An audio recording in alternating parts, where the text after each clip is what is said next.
Hello. If you were looking for a scare tonight, you've come to the right place. I'll be narrating an hour's worth of creepy horror stories that I found off of Reddit. So without further ado, These are their stories.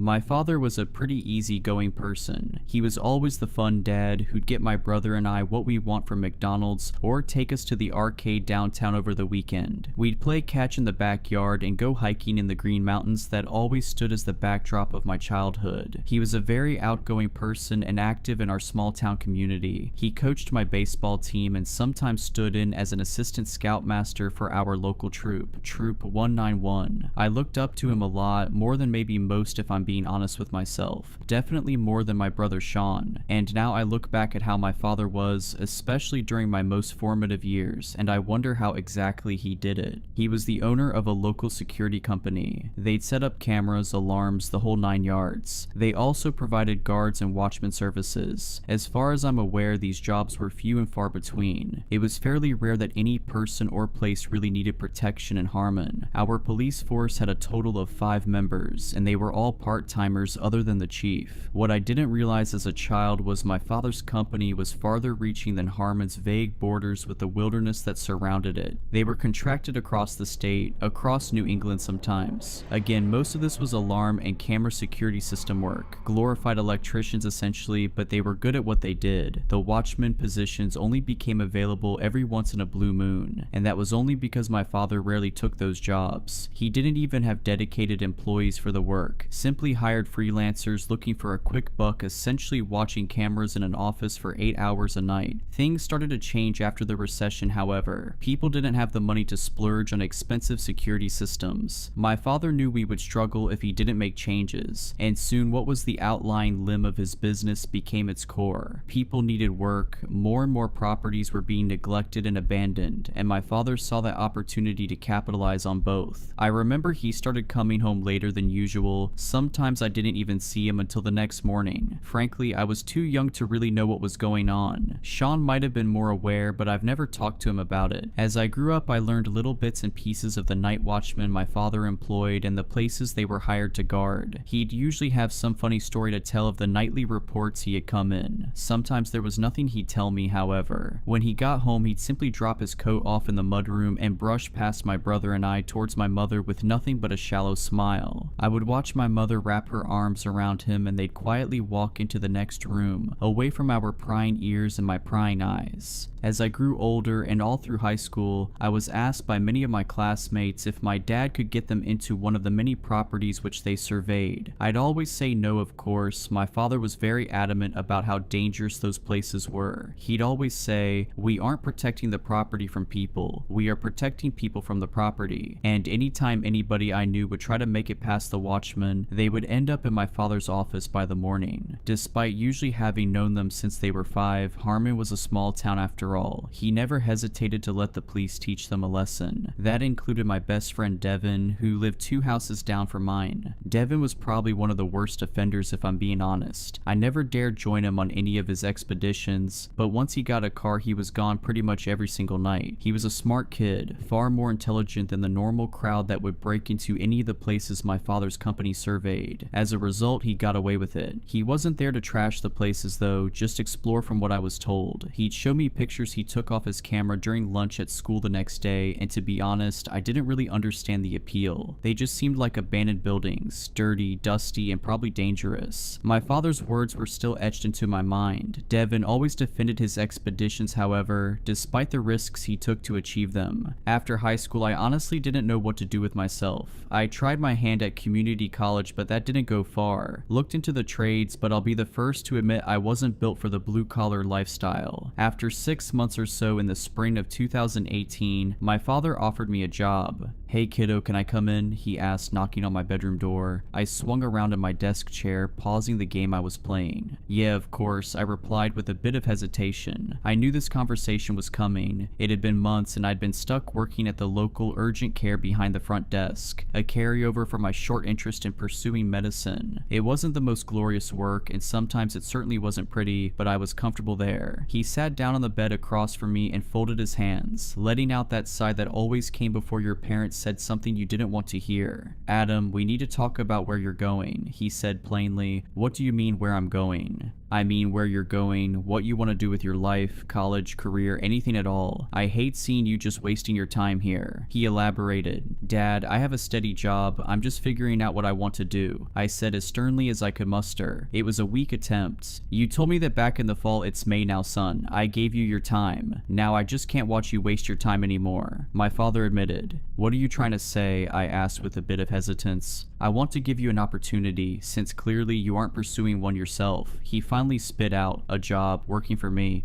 Dad, no, I'm not. He quickly cut me off. Adam, listen, it's better pay than you're getting. Hell, it's better pay than your brother is going to get once he finishes school. It can be the start of a career for you, or at the very least, you can start saving some real money for the future. And it's easy work. You'll have plenty of time to figure out what you want to do. He tried selling me, even repeating my own words. I shut my eyes for a moment and exhaled. What's the job? I asked begrudgingly, knowing this was less of a choice than he was making it out to be. Night watchman, 5 days a week, 8 hours each day. I'll even let you pick your days off. I thought you didn't want me going to those places. Aren't they dangerous after all? I questioned, trying to use his words against him. He rolled his eyes. I know what you're doing, son, and you're not a kid anymore. Plus, you'll be there legally, not trespassing like your friends. I'd be handpicking your assignments anyways. I won't have you going. If I'm going to take this job, I don't want any special treatment, Dad, I argued. You offer me this job, I will go where you'd send any other watchman. He didn't respond for a moment, clearly not having a quick counter like he did for anything else I'd said up until that point. If that's what you want. He finally stumbled out, less assertive than before. His demeanor had completely changed in those few moments. Any confidence he conveyed had eroded severely. He looked at me with eyes that told me to fight the offer that he himself had just been arguing for, and I looked back at him with a new sense of cockiness, like I'd somehow beat him at his own game. I barely even thought about what I was doing. I knew my job was dead end anyway, so I didn't see much stake in keeping it. Maybe this was a smart idea. My father had always had my best interest in mind. He wouldn't have ever offered this to me if he thought I couldn't handle it. But then again, I had thrown in a term that he did not offer. I'll do it, I agreed simply, giving him a smile. He nodded silently, slowly rising from the bed and walking towards the door. Alright, I'll let you put your 2 weeks in then, I guess we'll get to work. Looking forward to it, Dad, I told him. He bit his lip, looking like he was holding back something as he shut the door behind him. I didn't think twice about it, more interested in returning to my game than my father's minute facial expressions. In my own defense, I was 19 and I was stupid. After I'd finished up at the urgent care, my father started me out shadowing one of his other watchmen. His name was George, an older man in his early 60s. He had bushy gray hair with a matching mustache and always wore a shirt and tie to the job, despite my father insisting to me that just a solid black shirt and pants would do fine. George took his job seriously, but he seemed happy to take me under his wing when my father explained the situation. I worked with George for 2 weeks, watching over the light bulb factory that had closed about 10 miles outside of Harmon. I remember people talking about it the first couple of years after it closed. Devin went a couple of times, but I guess the owners were tired of the place getting broken into and my father was the man to call. George explained all the odds and ends of the job, when to interfere, when to make the call to the police, and how to use the camera system in the security trailer. Admittedly, upon first impressions, this might have been the easiest job of my life. The first week, nothing happened, and I mean nothing. George started letting me lead the perimeter walks, camera setups, and system checks, but other than that, we sat in that little office all night long. It took a bit for George to start talking, but once he did, I barely got a word in. It made the nights fly by, the man telling me his life story night after night in almost chronological order. He had plenty of time after all, we weren't going anywhere. The second week I had my first encounter. I had graduated from leading perimeter walks to soloing them. George assured me he was watching me the whole time and we had walkies if anything went wrong. I wasn't too worried though, the place had been dead all of the last week, and this week was shaping up to be no different. I rounded the corner of one of the old brick buildings into a courtyard before stopping dead in my tracks. Through the open window on my left, I heard the crackle of broken glass and the shift shifting of dust over the concrete floor inside. My heart dropped for a moment before I tried to regain my composure, pulling out my flashlight and shining it through the window. "Is somebody in there? This is security," I said as seriously as I could pull together. I waited for a moment but got no response, not a sound. I let out a sigh, pulling out my radio. "Hey George, I think I've got someone inside building 5. I dispatched." "You need a hand, kid?" he asked in a scratchy, gruff voice.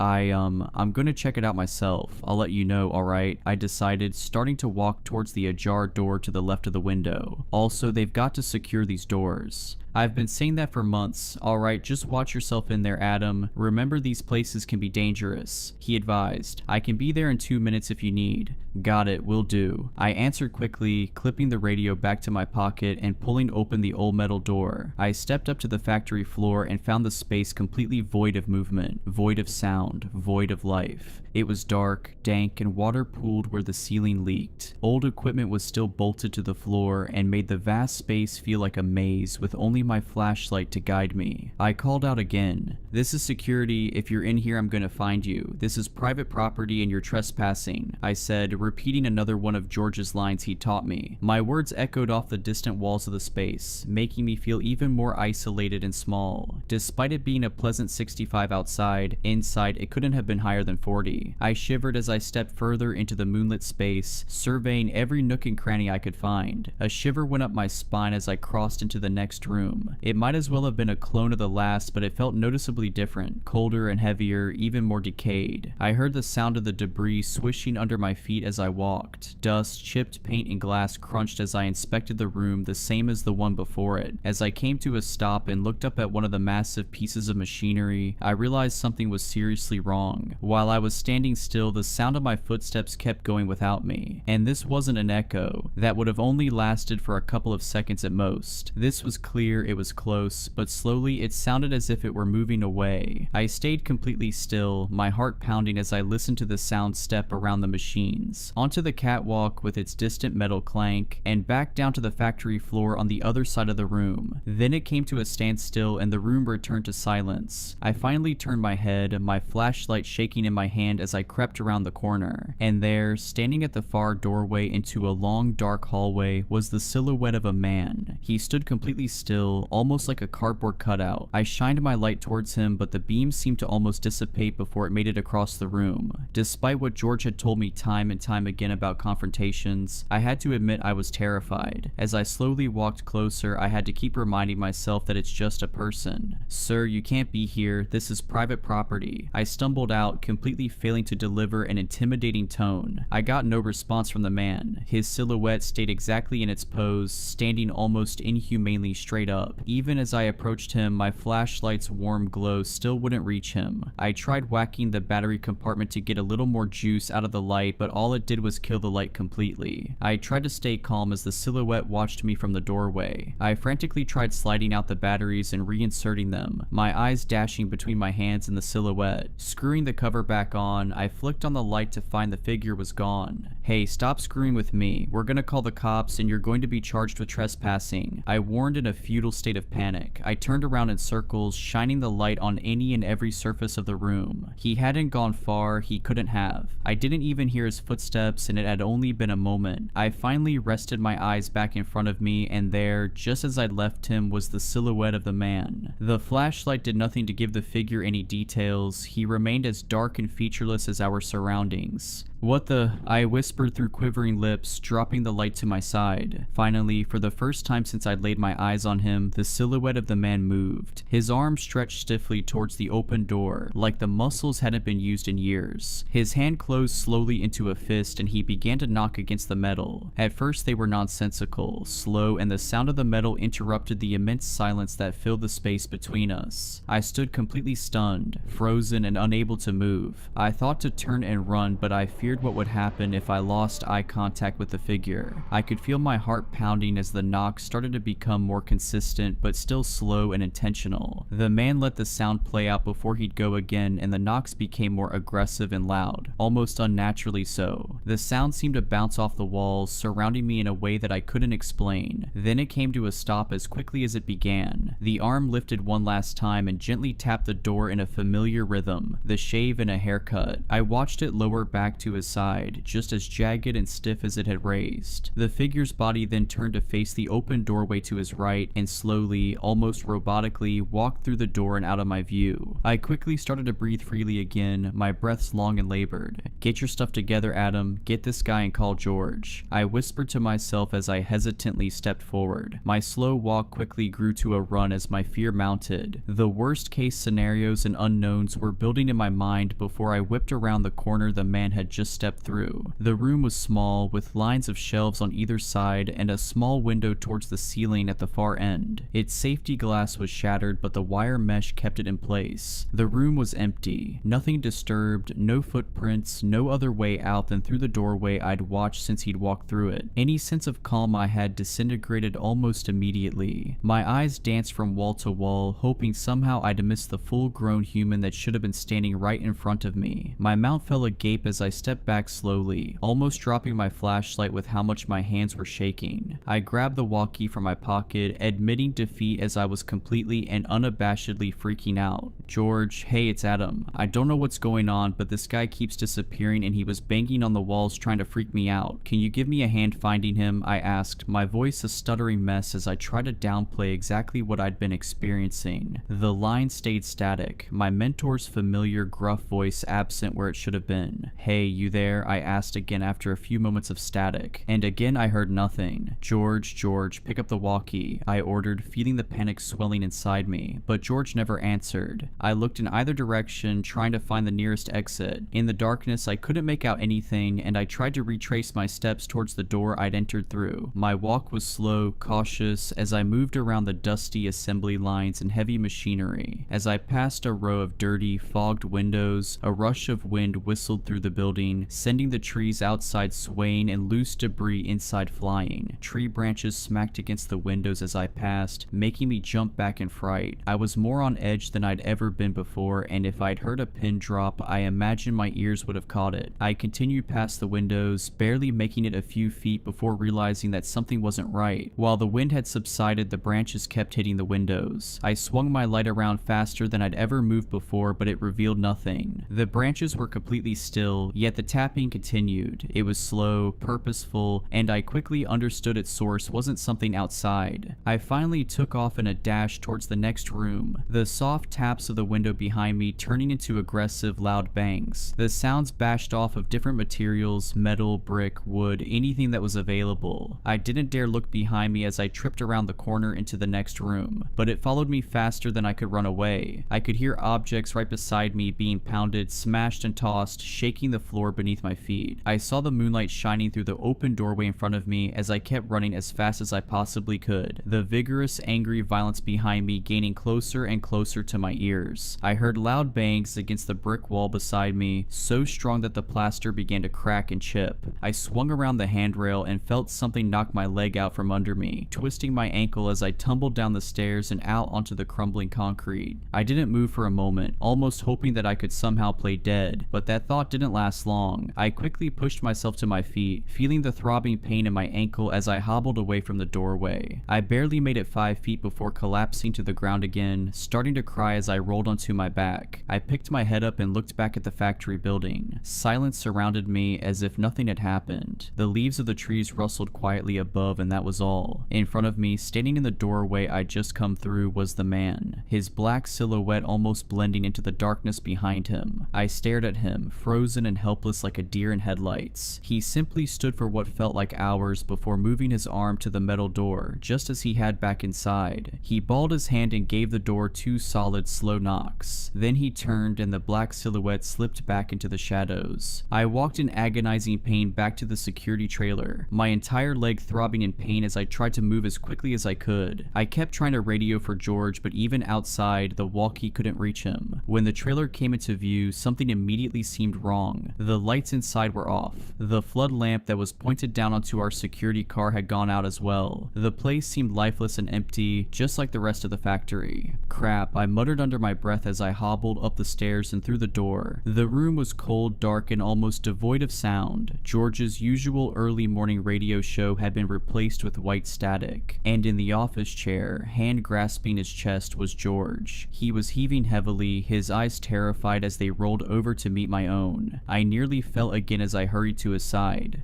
"George, what happened? I'm calling 911. It's going to be okay, I promise," I insisted, my months of working the front desk at an urgent care coming right back to me. I grabbed the phone off the desk and with trembling fingers dialed 911. I knew what I was looking at. I'd seen it more times than I'd like to admit. George was having a heart attack. The ambulance arrived within 10 minutes. Harmon Regional Hospital was only a few miles away, but it felt like a lifetime had passed as I tried to keep the man conscious. He never spoke, focusing all his efforts on breathing as I kept repeating over and over. We sat in the dark, with the sound of the radio static the only thing breaking the silence of the desolate property. Paramedics swung the door open, followed by the police who quickly took over the scene. George was moved onto a stretcher, his almost limp body carried out of the room. The paramedics took us both to the hospital, the police giving me a ride in the back of their cruiser. "So, what happened to you, kid? You look like you just went through hell," the officer asked as we pulled out behind the ambulance. My face was slumped against the glass, watching the desolate factory slowly disappear behind the trees. I tripped down the stairs inside one of the buildings, twisted my ankle and fell on the pavement, I said softly. "Thought you guys don't go inside unless there's suspicion of trespassing," he recalled. "Yeah, I thought I heard something inside, but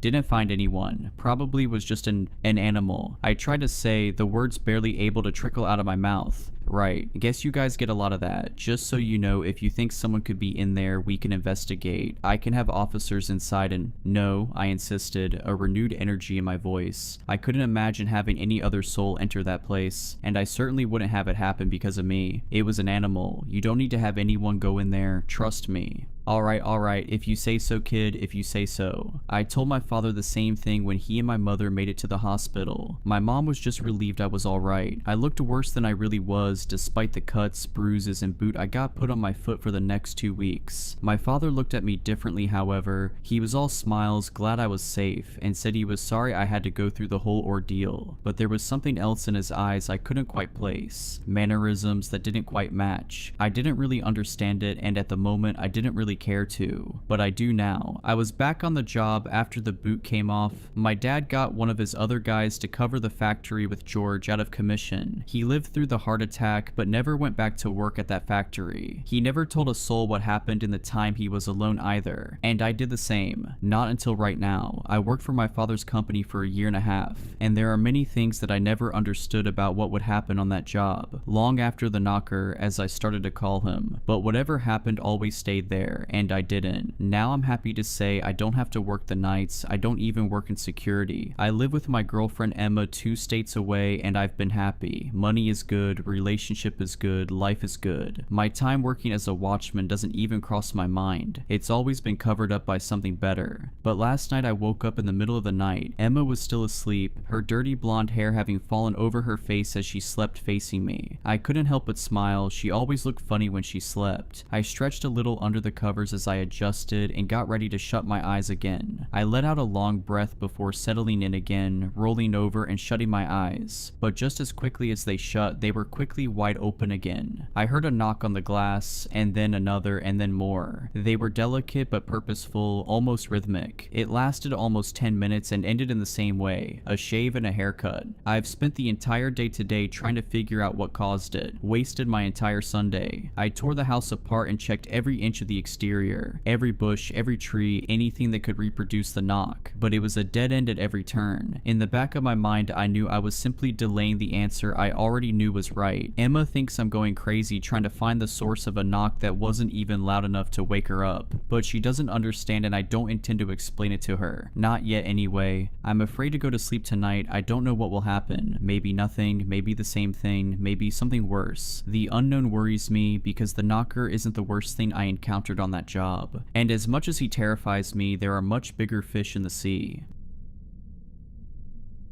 It all started last week on a quiet evening when I was scrolling through my phone. My storage was full, so I began the tedious task of deleting old photos. But then something caught my eye. A photo album titled Sleep Well, one I didn't remember creating, appeared on the screen. The creation date was from the night before, just hours earlier. A cold shiver ran down my spine as I opened it. Inside was a picture of me taken while I slept, vulnerable, unaware. The angle of the shot was disturbingly specific, as if the photographer had been hiding just out of view. Their presence felt only in the eerie stillness of the moment. The most disturbing detail: the picture was taken from inside my closet. I live alone. My heart dropped. I could feel the color draining from my face as a heavy pressure squeezed my chest. I was being watched. My eyes instantly darted toward the closet. As I trembled in fear, I wondered, was someone inside it? I don't know. I was too scared to look. In a panic, I immediately grabbed my car keys from beside the bed, rushed to the front door, and drove straight to the police. I arrived at the police station, feeling a strange sense of relief just for making it there. I told them everything that happened and showed the picture. The officers listened, then agreed to send someone to search my house. They searched every inch: closets, drawers, windows, nothing. No signs of break-ins, no clues that anyone had been there. The police told me to change my locks, install security cameras, and keep in touch in case something else happened, but it didn't feel like enough. I was terrified. The idea of someone watching me, of someone being inside my closet, haunted me. That night, I opened the closet fully, convinced that if I could see inside, I could rid myself of the fear. But something felt off. I could still feel the presence, like someone was right there, just beyond my sight. The weight of paranoia suffocated me. Unable to sleep, I went to the kitchen to make something to eat. I called my friend Melissa and told her what happened. With my voice shaking, I made myself some popcorn and went back upstairs to my room. Still talking to her, trying to sound calm, I noticed something wrong. I stopped mid-sentence. My breath hitched. The closet door that I had left wide open was now closed, but not fully. There was a slight gap, a narrow sliver, just enough for me to know that someone or something was inside. I couldn't see who or what, but I could feel it. The pressure of being watched. My eyes locked on the gap, heart hammering in my chest. Then I saw it. A single wide eye staring back at me from the darkness. My voice trembled as I spoke.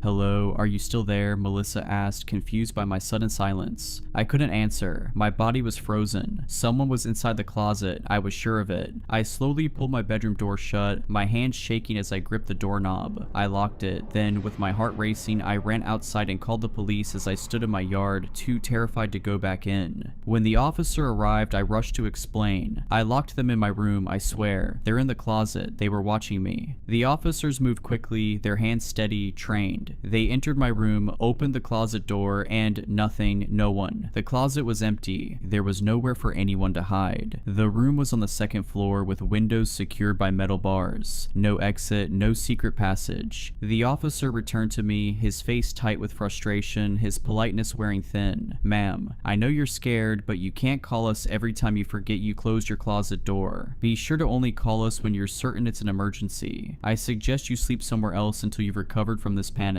"What, are you sure you searched everything?" "They must have escaped," I said, my voice trembling with remorse and disbelief. I felt the walls closing in. How could they have missed something? How could they not see it? "As I said, the house is empty," the officer replied, his tone cold and dismissive. I felt my frustration growing. This wasn't right. There was someone there. I couldn't shake the feeling, the cold certainty gnawing at me. No, you have to believe me. There was someone in there. I locked the door, I swear. There's no way they could have gone anywhere. My house is locked down. Please search again," I insisted, my voice rising in desperation. The officer gave me a long look, clearly fed up. "Ma'am, we've been over this. The house is empty. Nothing's here. I suggest you take a step back and calm down. We can't keep coming back every time you think someone's in your closet." His words hit me like a slap, each one a cold dismissal of everything I had experienced. I stared at him, fighting to hold back tears. But I saw them. I saw their eye. "Get some rest," he cut me off, turning on his heel. "We're done here." Reluctantly, I followed the officer's advice and went to sleep at Melissa's house. She's my best friend, and being with her felt like the only place I could be safe, at least for that night. Melissa tried to lighten the mood, but I could hear the nervousness in her voice. "Are you sure this picture isn't just some joke from someone messing with your head?" I forced a weak laugh, but it was hollow. "Number, I'm sure about what I saw. There's someone watching me." I didn't want to talk much. My mind was racing, but the words wouldn't come.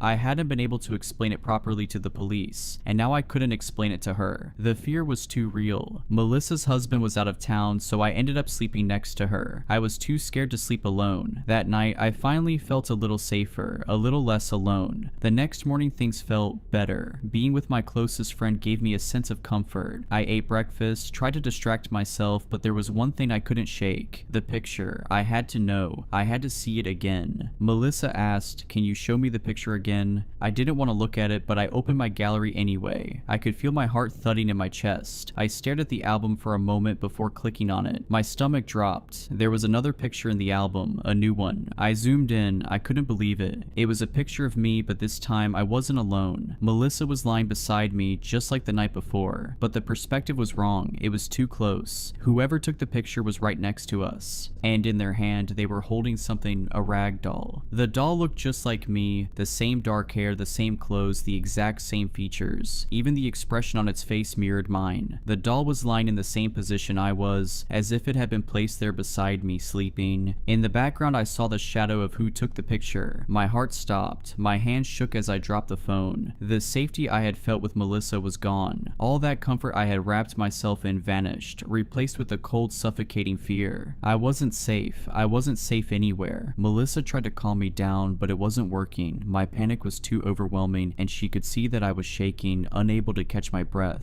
Desperate to understand what was happening, she quickly reached down and grabbed my phone from the floor. Her fingers trembled as she opened the photo album, her eyes scanning the picture I had just shown her. Okay, this doesn't make any sense, she muttered, her voice tight with confusion. She looked at me, then back at the photo. Her brow furrowed as she tried to make sense of it, but there was a flicker of doubt in her eyes. Are you sure this isn't just some sick prank? Something someone's been sending you? Maybe an ex or someone you know? I shook my head, my voice barely a whisper.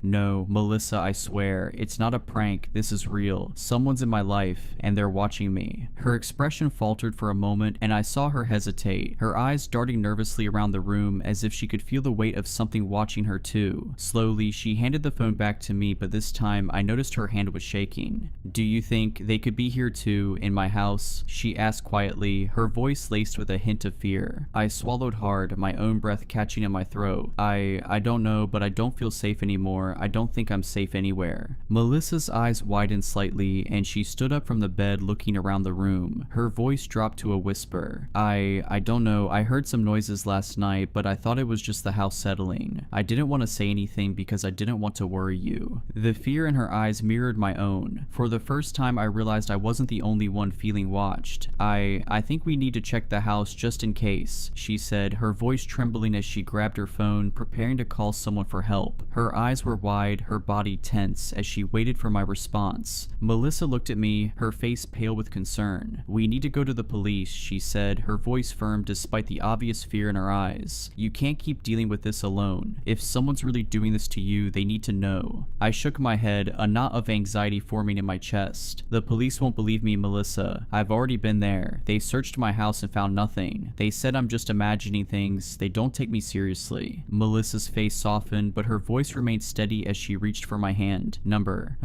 This time it's different. We have proof, remember? She looked at the photo on my phone, her eyes scanning it once more before locking with mine. They can't just ignore that. I hesitated. The memory of the police officer dismissing me echoed in my mind, but Melissa was right. We had proof and I couldn't just let this go. Alright, I said, voice barely above a whisper, but if they don't believe me again, we'll make them believe you, she said, determination in her tone. We'll show them the photo, everything. We have to do something. I arrived at the police station feeling a mix of dread and urgency. As soon as I walked in, I saw the same officer from the night before. When he saw me, his face immediately twisted into a scowl. He was not happy to see me again. He didn't even bother to greet me. You again, he muttered under his breath, rolling his eyes. Officer, we need your help, I started, holding my phone up with the picture. Please, I'm telling you, someone's been taking pictures of me while I sleep. He glanced at the photo, his patience already running thin. You're still going on about this? He rubbed his forehead, clearly annoyed.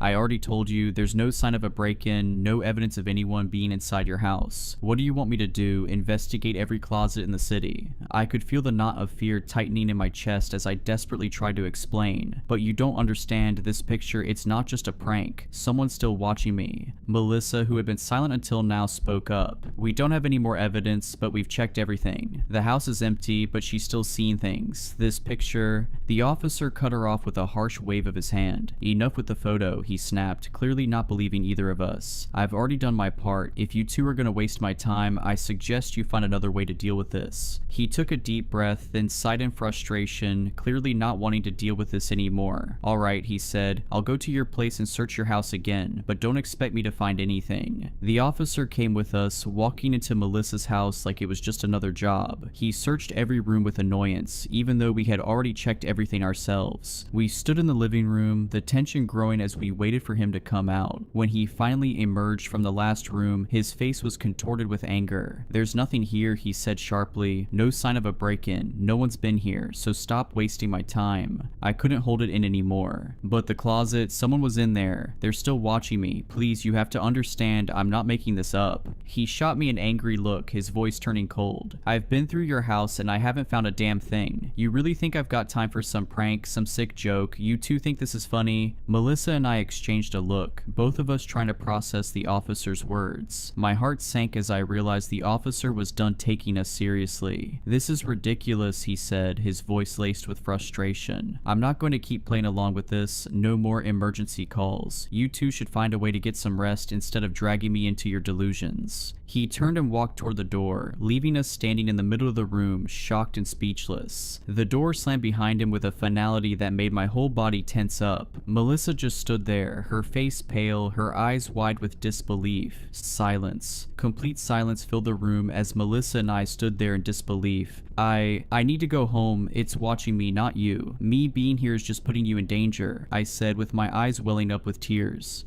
Are you crazy? I'm not letting you go anywhere until we catch this person. You're my best friend, I love you, and I'll go through hell to help you, Melissa said, hugging me tightly. Her words were comforting, but fear still consumed me. I honestly didn't know what I would do without her. I'm not sleeping tonight, I said, my voice firm. But remember, you have work tomorrow, Melissa reminded me. Work. How could I possibly work and pretend like nothing happened after everything I'd experienced? The fear was slowly turning into anger. I spent the whole day thinking about what happened, feeling like I was being watched everywhere I went. Melissa called her boss and told him she was sick so she could stay with me. I love her. We spent the entire day coming up with theories about what was going on. Maybe whatever was watching me wasn't human. Nah, I don't believe in supernatural stuff, but Melissa kept insisting. Nighttime came. As I said, I refused to sleep. Even if I wanted to, I don't think I could. But Melissa couldn't stay awake for long. I felt exposed with her asleep, but I wasn't about to wake her up. I just had to stay awake, and that's exactly what I did. Hours passed and nothing happened. The only thing I could hear was Melissa's soft snoring. But time felt agonizingly slow and my fear only grew. 3 a.m., the so-called haunted hour that makes both adults and children alike dread what might happen next. Even though I didn't believe in supernatural things, when I saw 3 o'clock on the clock, my heart sank. I was expecting something, some noise, a reflection, a doll, or the most disturbing thing I could imagine. But nothing happened. 20 minutes went by and I started to feel extremely sleepy, but I knew as soon as I slept, I wouldn't be safe anymore. I glanced at Melissa. Something felt off. She wasn't snoring anymore. She had turned to the other side and I could only see her brown hair splayed across the pillow. I froze. Something about her posture made me uneasy. I had never seen her sleep like that before. Slowly I sat up, my heart racing in my chest. I lifted my head and cautiously leaned forward to see if she was awake, but when I looked, my blood ran cold. What I saw was not my best friend anymore. There in front of me was a body. The skin was unnaturally pale, the once vibrant brown hair now a tangled mess. Her mouth hung slightly open and her eyes, those eyes that I knew so well, were wide open but lifeless, glazed over with an unsettling emptiness. The way her limbs were arranged, twisted unnaturally at odd angles, told me she hadn't just fallen asleep. Number something had happened to her. I wanted to scream. My throat closed up. I reached out and desperately shook her, calling her name, trying to wake her, but there was no response. Her body was cold, stiff. I tried again, harder this time. Nothing. No breath, no movement. Melissa was dead. Panic surged through my veins, my vision blurry with tears. I fumbled for my phone, trying to dial emergency services, but just as my fingers brushed the screen, something stopped me. An airdrop request flashed across the top of my phone. My heart dropped. I hesitated, staring at the screen, the dread tightening in my chest. I wanted to deny the request, to throw my phone away, to make it all stop, but I couldn't. My mind screamed at me to say no, but my hand moved on its own. I accepted. A flood of pictures appeared on my phone, and my stomach twisted. The images were of me, sleeping, dozens of them, hundreds maybe, scattered over weeks. Some were taken inside my closet, others were shots of me lying in my bed, blissfully unaware. But what made my blood run even colder were the ones that came after. There was a picture of me sleeping beside something on the bed. It looked like the same doll I had seen before, but this time it felt different, wrong. It wasn't just a doll anymore. It was me, or something that had been made to look like me, in doll form, lying beside me. The most disturbing part, the shadow of someone standing just behind it, watching, waiting. I couldn't move. The air around me grew thick, suffocating, and then, through the crack in the door, I saw it. A figure, tall and unnervingly still. It was standing there as if waiting, watching. But the most terrifying part was the eye. That single wide eye staring directly at me from the shadows. It was unnatural, too large, too black. No light reflected off of it. It was like a hole in the world, a deep, endless void that seemed to pull every ounce of warmth and life from the room. The eye twitched just slightly, as if it recognized me, like it had been waiting for me to look. And in its other hand, the doll. But it wasn't just any doll. The doll was me. I recognized the face immediately, its pale skin, the dark hair, the same expression I often wore when I slept. But it was wrong. The doll's eyes were wide open, fixed in a grotesque stare, its mouth frozen in a twisted, silent scream. Its body, rigid and contorted in a way that a human body never could be, seemed to mock me, like an unnatural imitation of myself. The figure held it with such tenderness, as if cradling it, but there was something deeply disturbing in the way it did. The doll's hand was positioned just like mine when I slept, but there was no softness to it, no warmth. And then, the figure stepped forward, the eye never leaving mine. The room grew colder and the figure moved silently, like a shadow creeping closer, carrying the doll as if it were the most precious thing in the world. I felt the terror clawing at me, suffocating me, but I couldn't look away from that horrible, hollow eye. It was as if it was looking through me, and the more I stared, the more I felt like I was becoming part of its dark, empty world. I could feel my body shutting down, my heart thundering in my chest as if it was trying to escape my ribs. My hands were shaking uncontrollably, my breathing shallow and erratic. My limbs felt weak, like they were made of stone, and my vision started to blur around the edges. The air felt like it was closing in, pressing against me from all sides, and the figure, the eye, was all I could see. I could hear the blood rushing in my ears, louder and louder, drowning everything else out until the sound was all-consuming. And then, just as I thought I couldn't take it anymore, everything went black. I'm currently writing this on a contraband cell phone in prison, after allegedly poisoning my best friend. It's all a lie, of course. They say I did it, but they don't understand. They don't know what I saw, what really happened. Melissa is gone. I can still feel the weight of that truth crushing me. I can still hear her laugh, see her smile, feel her presence beside me like I always did. I feel the coldness now. It's unbearable. Losing her, it's like losing a part of myself. The world feels hollow, like it's spinning around me without any meaning. The grief is suffocating, but the worst part isn't the grief, it's the frustration, the anger bubbling inside me. They think I did it, they think I'm the one who poisoned her. They don't see how broken I am, how lost I feel. They don't understand that I would never hurt her. I would never do something like that, but it doesn't matter what I say. They have their own version of the truth, and now they've locked me away for something I didn't do. They'll never know what really happened. They'll never know what I saw in that room, what I saw in her eyes before everything turned dark. I couldn't escape before. Now, I certainly can't. They've got me here in this cold metal cage, but maybe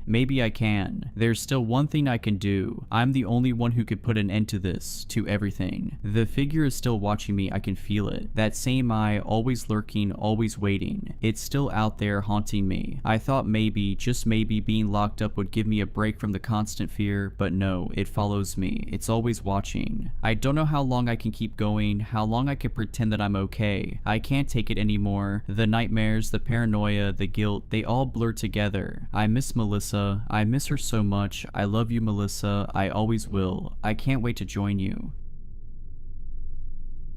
I need to write this down. I don't know if it's for my own sanity or as some kind of warning, maybe both. Typing helps ground me, makes the shaking in my hands a little less noticeable. The doctors keep telling me I'm experiencing a psychotic break, but the puncture wounds on my back and the darkening birthmark on my palm tell a different story. My dad turned 63 yesterday. We always throw him a party at his house, the same house I grew up in. It's tradition. This year, something changed, something that had been waiting precisely 63 years. Family traditions are just rituals we don't question. That's what Dad always said whenever I asked why we had to keep doing the same things year after year. His eyes would always drift away when he said it, like he was remembering something he'd rather forget. Dad wasn't always this cryptic. Before Mom vanished, he was different, warmer, more present. We used to fish together on weekends, his calloused hands patiently untangling my line when I'd snarl it. Those hands would tremble slightly whenever his birthday approached, though I didn't understand why until now. After Mom disappeared, fishing stopped. The only constant that remained was his insistence on the birthday ritual, always on the exact day, never postponed, never altered. Even when I was finishing my master's thesis, even when he was recovering from pneumonia 3 years ago, the party had to happen exactly as it always had. The house itself sits back from the road, nestled in about 5 acres of dense woods, lush and green in the spring, blazing with color in the fall, but somehow always holding shadows deeper than they should be. After Mom vanished, I'd sometimes catch Dad staring out at those woods at dusk, whispering something under his breath. Once, I crept close enough to hear him counting backward from 63. When I'd ask what he was doing, he'd just say, "Keeping track of what's mine." I thought he meant the property. Dad's lived alone since Mom passed 10 years ago. At least that's what we tell people. The truth about Mom's disappearance is something Dad and I never discuss. Just like we never discuss the strange hourglass-shaped birthmark we both share on our left palms, or the fact that neither of us can remember anything about the night she vanished except the smell of ozone and damp earth, and the sound like wet leather being stretched over wooden frames. Sometimes I still hear it in my dreams, that sound, followed by Mom's scream cutting abruptly to silence. The police found one of Mom's shoes by the edge of the woods, just one. It was perfectly clean despite the mud all around it. When they brought cadaver dogs, the animals refused to enter the tree line, whimpering and backing away. One dog, a German Shepherd with an impeccable record, bit his handler when the man tried to force him forward. The search was called off after 3 days. Dad never cried, not once. He just sat in his armchair, rubbing that hourglass mark, staring at nothing. Dad's a creature of habit, and the birthday party is one of the few constants he clings to. Same small group of friends, mostly colleagues from the dusty archives where he worked before retiring. Same Jell-O salad recipe Mom used to make, same slightly off-key rendition of Happy Birthday. I always thought Dad was just honoring Mom's memory with these parties. The familiarity seemed to comfort him. Now I understand it was never celebration, it was obligation. Last week I called Dad to confirm the party details. The conversation was ordinary until I mentioned bringing my new girlfriend Eliza. "No," he said sharply, a panic in his voice I'd never heard before. "No new people, not this year." "Why not? Is everything okay?" His breathing was heavy on the line. "This is a difficult one, son. The 63rd. Best to keep it traditional."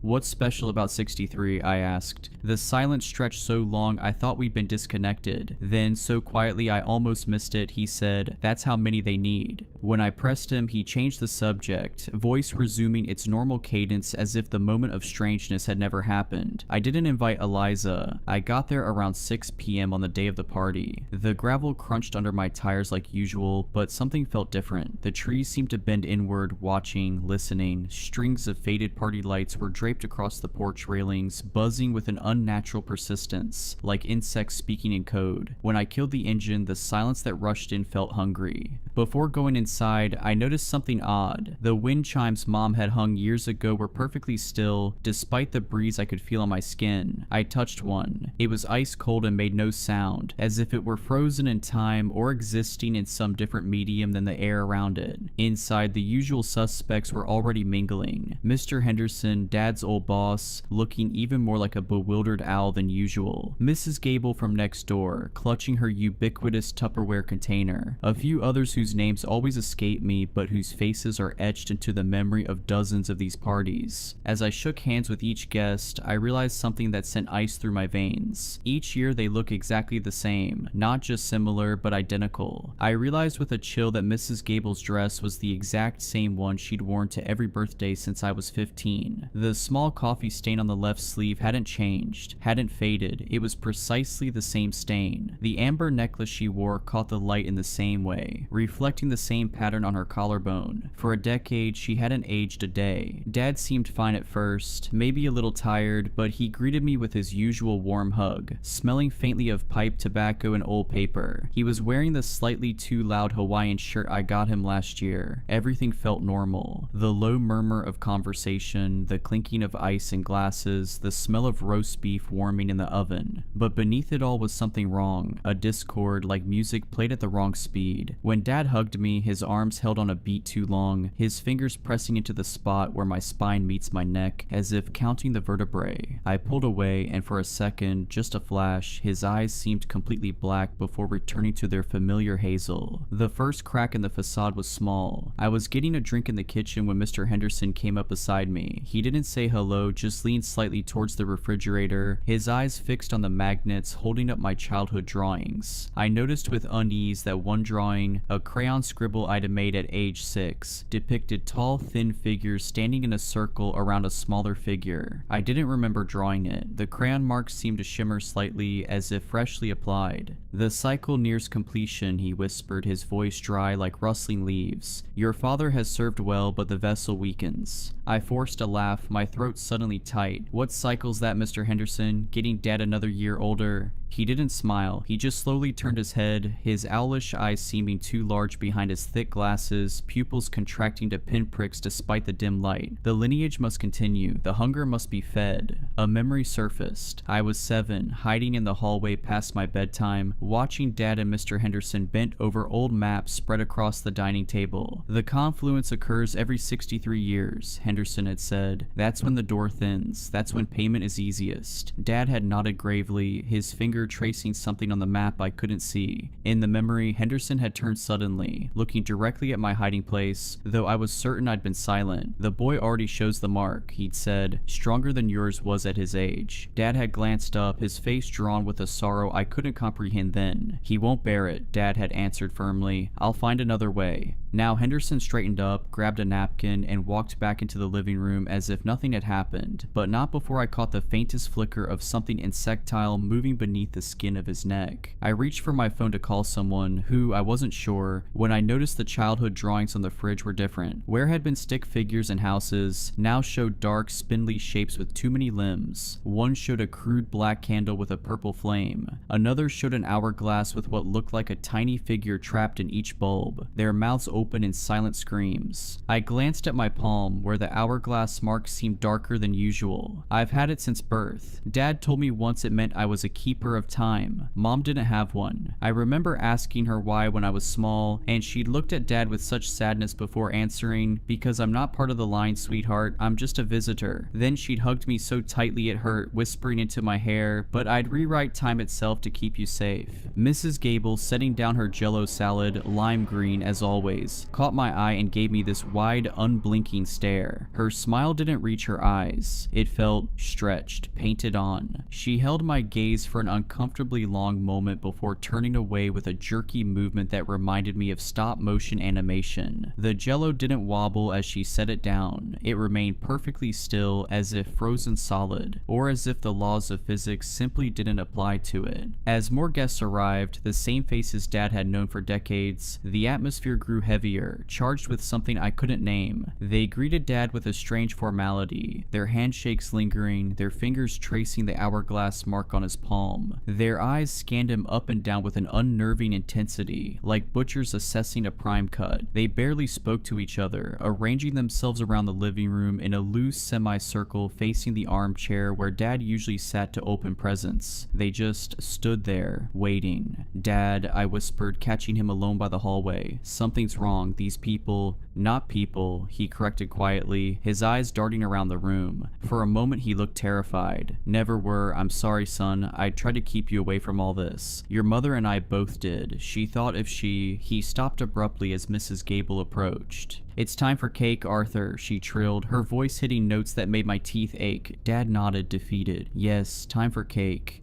The usual cheerful chatter died down. The only sounds were the buzz of the porch lights and the ticking of the grandfather clock in the hall. A clock I suddenly realized I hadn't heard chime all evening. Looking closer, I saw the hands weren't moving, hadn't moved for years based on the dust accumulated on them. Yet the ticking continued, growing louder, more insistent, like a heartbeat accelerating with fear. Dad, caught in the center of their silent attention, started looking uncomfortable. He shifted in his chair, tugging at the collar of his Hawaiian shirt. "Well," he said, his voice a little too loud in the quiet room, "anyone want to hear about the new bird feeder I put up?" Nobody responded. Their eyes remained fixed on him. Mr. Henderson cleared his throat softly. "Arthur," he said, his voice regaining that dry, papery quality. "It is time." Dad swallowed hard. He looked at me, a flicker of something, horror, resignation, relief in his eyes. But then it was gone, replaced by a weary acceptance that was somehow more frightening than fear. He nodded slowly. Yes, I suppose it is." He glanced at me. "I'm sorry," he whispered. "I thought I could spare you this. I tried to break the cycle when your mother—" His voice trailed off. A memory hit me like a physical blow. Mom and Dad arguing the night before her disappearance. Mom's voice rising hysterically. "I won't let them have him. You promised we could end this." Dad's response eerily calm. "There is no ending it. Only continuing or transferring. That was the bargain." Mom had slammed her palm against the wall. "Your grandfather's bargain, not yours, not our son's." Dad's face had hardened. "Do you think I wouldn't break it if I could? The door must have a keeper. If not me, then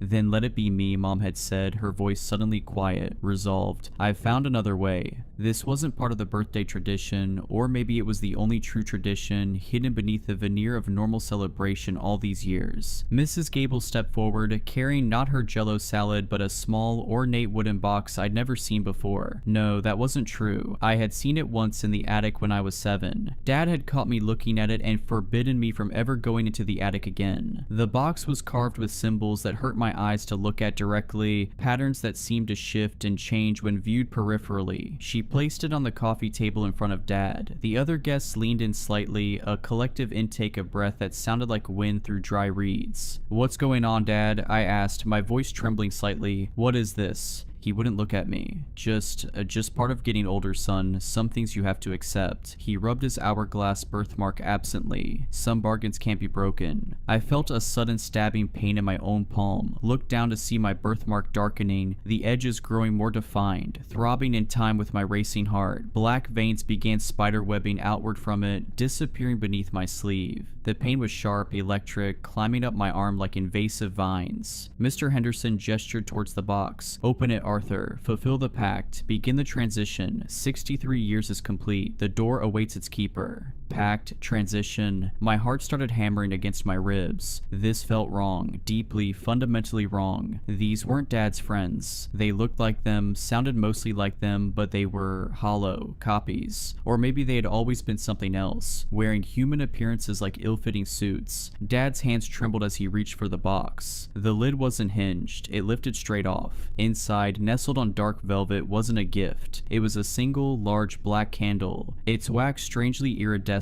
shifting like oil on water. There was also a small obsidian knife, sharp and wickedly curved. The blade seemed to absorb light rather than reflect it. "Dad, no," I pleaded, starting to stand up. Instantly, two of the other guests, men I vaguely recognized from Dad's bowling league, moved smoothly to flank me, their hands resting lightly on my shoulders. Their touch was cold, impossibly strong, fingers too long and jointed in too many places. I couldn't move. Panic seized me. "It's all right, son," Dad said, his voice sounding distant, strained. "It's the only way to keep things balanced, to feed what waits below. It's been this way since your great-grandfather found the door in the woods in 1835, the one that should never have been opened." "Like Mom tried to close it?" I asked, sudden understanding dawning. "That's what happened to her, isn't it? She tried to break the pact." Dad's eyes flashed with grief. "No one breaks the pact. She thought she could substitute herself, offer herself instead of us, but they refused her. They've always wanted our bloodline, the marked ones." His voice dropped to a whisper. "They took her anyway, as punishment." Mr. Henderson produced a match, struck it against the box. The flame flared unnaturally bright in the dimming light filtering through the windows. I noticed with horror that outside, though it should have been early evening, the sky had gone completely black. Not the darkness of night, but a void, starless and absolute.